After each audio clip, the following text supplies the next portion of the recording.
Day 7 of the backyard renovation is done. Yesterday the wall was finished, and today they put all the mulch and the plants along the top.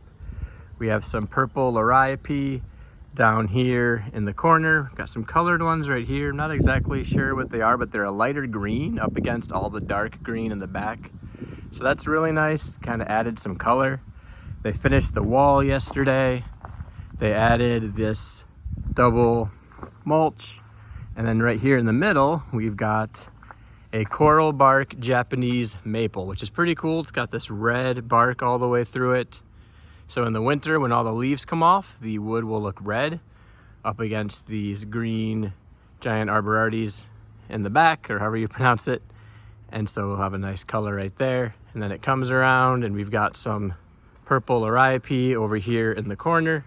There will be more plants right here, but this will be a hot tub, but we might have to bring the hot tub from the side, so we're leaving it open when they put those plants in so that we can bring the hot tub in and not destroy anything.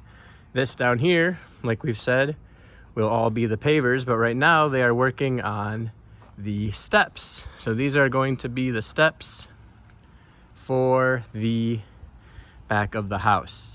Just kind of working on the math right now. The steps are going to match the wall, which is the timberline look. So pretty excited. So we're gonna have some space right here, some hard space right here, some plants over here, and then the main thing that all of this is designed around is a Sundance Aspen hot tub, which is really big, from here till about down here. So it's about 9.5 feet of the hot tub. But the mulch, everything up top, looks really good now that it's done, and you can start to see how everything is going to look. So we're super excited. They're doing a great job.